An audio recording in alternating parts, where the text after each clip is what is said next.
Ada yang mengatakan bahawa Melati ni dia bunuh diri dengan cara dia potong urat nadi dia. Selepas daripada itu dia kurung diri dia dalam loka. Ada juga yang mengatakan bahawa Melati ini bunuh diri dengan cara dia gantungkan tekak dia ataupun dia gantungkan diri dia di kipah. Bermakna kain dia gantung tekak, lepas tu dia gantung dekat kipah. Okey sobat, bila kita sebut pasal Melati, Melati ni di antara satu cerita misteri dan juga satu cerita seram yang memang sangat lama dah, iaitu pada tahun 1980, bermakna hampir 40 tahun yang lalu. Dulu pun aku dah pernah dengar pasal kisah-kisah Melati ni. Ada yang kata tak boleh sebut nama Melati pada waktu malam. Kalau sebut, Melati tu akan main ke rumah kita dan roh tu juga akan main ke rumah kita kalau nama itu dipuja ataupun nama itu disebut. Jadi sejauh mana cerita Melati ini, geng-geng ataupun masyarakat yang berada di Sabah boleh hadir untuk bagi tahu sama ada cerita ini betul ataupun tidak. Kisah Melati menjadi buah legenda ataupun cerita urban misteri Malaysia. Macam-macam versi tentang Dong Melati ataupun cerita misteri kematian Melati ini. Tanpa membahas lagi, apa kata kita jom ke cerita kita.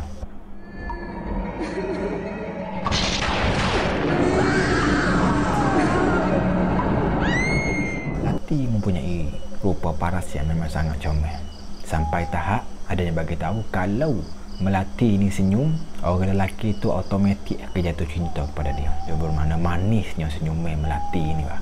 Melati ni dia ada jatuh cinta pada seorang lelaki, iaitu sama kolej dengan dia juga di UiTM Sabah. Sebelum aku masuk bab Melati, kita cerita sedikit tentang UiTM Sabah. Sebelum wujudnya UiTM Sabah ni bab, di tempat itu merupakan perkampungan jin. Ni berdasarkan apa yang aku baca lah. Owner tanah ataupun sebelum nak buat UiTM Sabah ni, owner dia ni macam dah buat perjanjian dengan jin. UiTM boleh dibina di sini, tapi dia kena ikut beberapa syarat ataupun pantang larang lah. Kalau dia langgar pantang ni, bermakna akan ada musibah ataupun malapetaka yang dia kena hadap. Bermakna kita tahu dia punya tempat tu pun memang dah seram ataupun dah misteri lah pak. Berbalik pasal Melati. Melati ni macam aku cerita tadi, dia mempunyai rupa paras yang memang sangat comel, senyuman manis. Melati ni dia ada suka pada seorang lelaki. Selepas daripada tu mereka ni menjalinkan hubungan cinta. Tak lama daripada situ pak, lelaki ni dia macam seolah pindah tempat ataupun dapat tawaran di tempat lain, aku pun tak tahu. Tapi yang pastinya dia tinggalkan Melati. Selepas kena tinggal tu, Melati ni dia seakan-akan macam hidup dia kosong. Bila kita terlalu sayang pada seorang lelaki ataupun seorang perempuan tu bak, bila dia jauh daripada kita, kita akan rasa kosong. Kita akan rasa macam hidup kita ni macam kosong sebab kita terlalu sayang. Jadi Melati ni dia rasa macam tak ada guna dah dia hidup. Bila orang yang dia sayang pun dah tinggal dia. Tentang kematian Melati ini ada banyak versi sebenarnya. Ada yang mengatakan bahawa Melati ini dia bunuh diri dengan cara dia potong urat nadi dia. Selepas daripada itu dia kurung diri dia dalam loka. Ada juga yang mengatakan bahawa Melati ini bunuh diri dengan cara dia gantungkan tekak dia ataupun dia gantungkan diri dia di kipah. Bermakna kain dia gantung tekak, lepas tu dia gantung dekat kipah. Selepas daripada itu ramai yang komplain bau yang sangat busuk di asrama, iaitu terutama blok A dan juga blok B. Blok A dan juga blok B merupakan blok perempuan, manakala blok C, D dan E merupakan blok lelaki. Jadi ramai yang komplain ada bau busuk daripada blok B. Bau itu memang sangat kuat. Bila pihak UiTM cek, dia menemukan itu adalah mayat Melati. Jadi mereka ni merahsiakan perkara benda tu untuk nak menjaga nama baik UiTM. Jadi kalau orang tanya di mana Melati, mereka akan kata bahawa Melati ini dah pindah, Melati ni dah study dekat lain ataupun Melati ni dah dapat tawaran belajar di tempat yang lain. Selepas kematian Melati ni bak, muncul berbagai cerita misteri pasal Melati.